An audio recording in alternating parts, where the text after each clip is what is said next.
Hello there, and welcome to the Hammerman for today, November the 12th.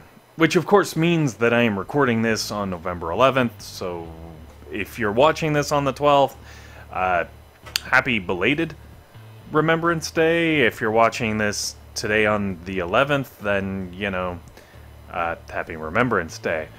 But I wanted to take a second very quickly at the beginning of this video to just, you know, say thank you to all of the people out there being real soldiers so that I can sit at home and play fake soldier, because I couldn't do that. I don't have the cojones to make that happen. So to everyone out there in the forces, or who is retired or from it, or what, anyone who's been involved in that, committed their life to that, thank you very much. You guys rock. And to anyone who's, you know, lost, obviously, people or had family members in past wars, like, it is Remembrance Day, so, you know, thank your families for what they've committed to, you know, the world as we know it, basically. Anyways, that's enough seriousness. Getting back onto the usual, you know, jazz. Very weird Hammerman today, and I don't know if it was fun or scary, or fun because it was scary. As always, the first couple of levels, whatever, you know, no big deal. Very chill, very easy, just like let the troops run into the wall of pain, and eventually they're all going to be dead, and like everybody can live happily ever after. No real thinking required, as long as you have max level defenses. If you don't, then obviously that's slightly different. And the scariness kind of started here on stage 3, where a whole bunch of Grens got put in place, and they had a whole bunch of medics in behind it, and some Riflemen up at the front, and I was like, oh my god, this is getting scary, because those Grens, man, when they get, like, you know, when they can stay out of range of everything, and they have a bunch of medics healing them up, and the rocket launchers can't melt them down, it can get bad. Fortunately, the medics ran up to heal the Riflemen, which we were then able to melt down, and then we were able to take out the medics, and then we were able to eventually get to the Grens. And because we out-level all of this stuff so much, it ended up working out. But really scary if you're a little bit lower of a level, and you know, maybe don't have the ability to burn through the Riflemen and the medics, because the Riflemen themselves get pretty nasty when they're backed up by medics, so, you know, it could get bad. If you got to start throwing down the protos, you might have to start throwing it down there. Now, I figured, okay, you know, the worst of it is past, we're going to go back to business as usual, and then this level happens, and I was just like, what the heck? Like, basically, we're facing Grank right here. This is full-on Grank. And I was looking at those tanks just sucking up so much damage, and watching the Grens completely undamaged and unopposed, just ruining the right-hand side of the base, and I started getting freaking scared, especially when this wave came in, and I was like, oh my goodness, most of, like, my machine guns and my flamethrowers, the stuff that's going to be able to handle the warriors and the Riflemen, most of it's down. Like, I felt like I was frighteningly close to, like, having to worry about this, and I was like, wow, this is a really tough stage 5 when I was recording it. And then it wasn't until after I went out and went to start the next stage and realized that stage is stage 5, this was only stage 4, I was just like, pfft, done. Mind blown. Super, super difficult. Like, honestly, if you're squeaking by levels on the Hammerman, on the usual, this week, just save your prototype parts, just save your stress, just write this week off. It really is pretty freaking insane starting early. Now, if you're gonna have prototypes down anyways, because you just can't have your base be without prototypes for a week, then by all means, like, you know, you do you. But if you're dropping protos just to get by an extra level or two, oh man, it's gonna be nasty. I was lucky. I still have prototypes crammed way up at the top, and they're just kind of hanging around from previous prototypeness. But Holy smokes. And now stage 5, I figured, okay, 3 was pretty rough. 4 scared me. It actually, like, I was like, oh shoot, I'm gonna be embarrassed if I lose on a stage 5, not realizing it was a stage 4. And now that I'm on actual stage 5, I'm like, oh shoot, this is kind of going the same way. Like, half my base is already disintegrated. Am I gonna have to worry? Fortunately, we're in a good place. Like, you know, it's maybe a little messier than I would have liked, but, like, you know, we're getting there.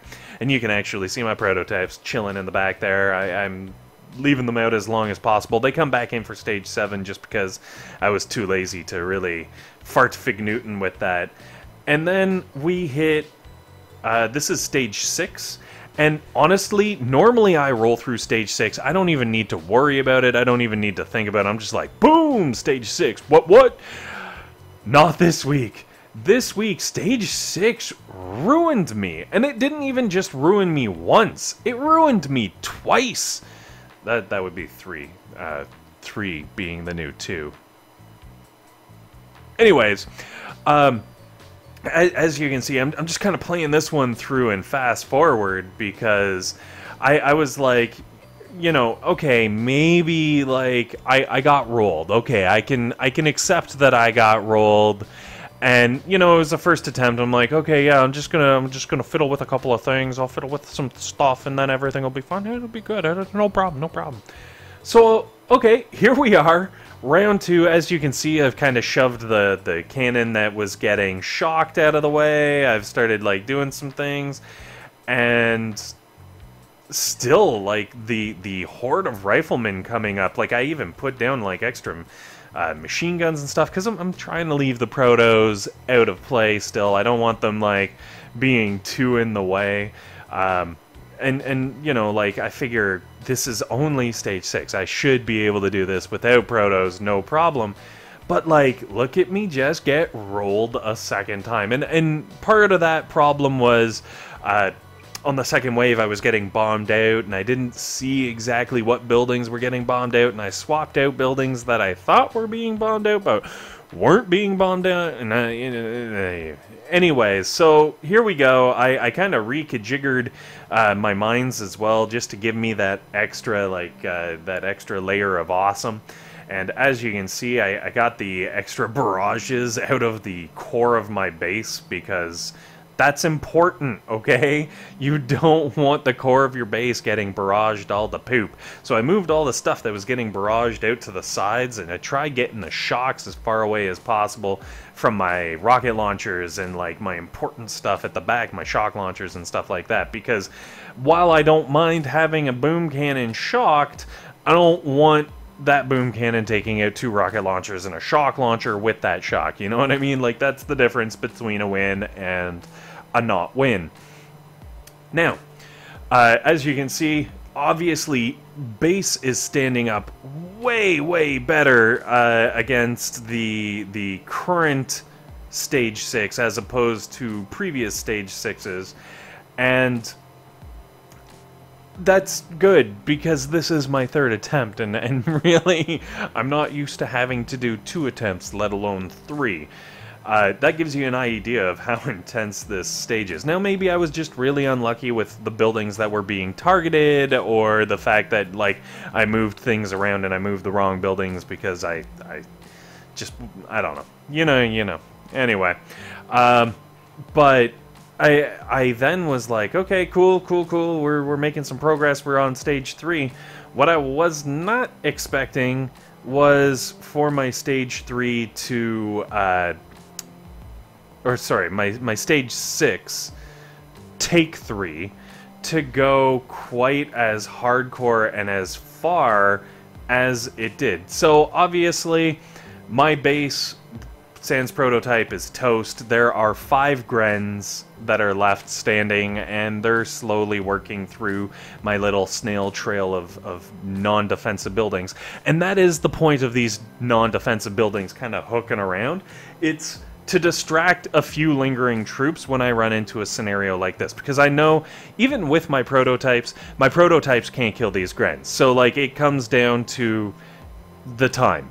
and purely sitting there and letting the time go through and hoping that the HQ is still standing. So I'm going to say this was a prototype-less defense, even though you can see right here I'm now running into the prototypes with the Grens. There's only 30 seconds left. I feel like even if these protos weren't in the way, and these Grens made it all the way to the HQ, I don't think they would have been able to bomb through the HQ before time ran out. So I'm chalking this up as a win, even though the prototypes obviously did influence things. And then we move on to Stage 7, which, Stage 7, I was like, oh man, considering like 3, 4, 5, 6, like they've all been monsters. I'm kind of afraid on Stage 7, so I reset my base, I put everything back to normal, I run through Stage 7, and, you know, I expect on a Stage 7 that I am going to get rolled. Just no questions asked, rolled.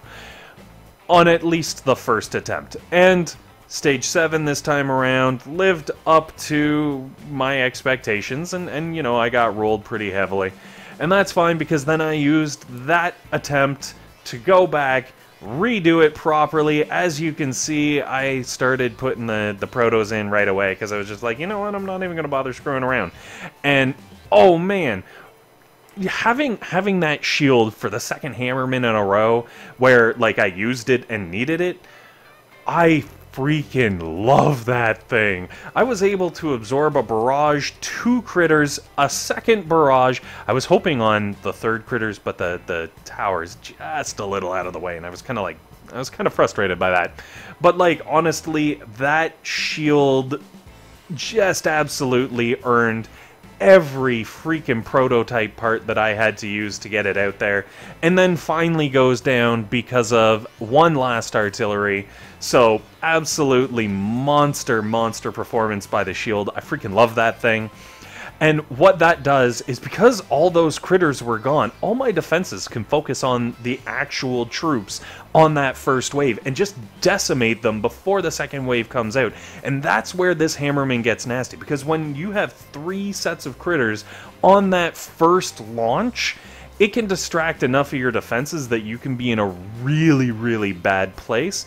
Fortunately, I didn't have that problem, and by having the microwave over here on the right-hand side, as you can see, all of the Riflemen just get plowed, and it allows my boom cannons access to the tanks, and when my boom cannons have access to the tanks, that means eventually my rocket launchers get access to the Grens, and I get a nice easy win. This was absolutely, like, so handy to have these 2 prototypes for this Stage 7.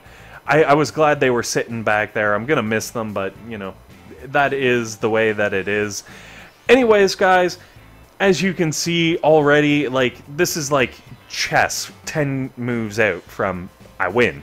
So, thanks very much for watching, guys. Hopefully this has been helpful. Hopefully it's been entertaining, and above all else, hopefully you guys have a fantastic day.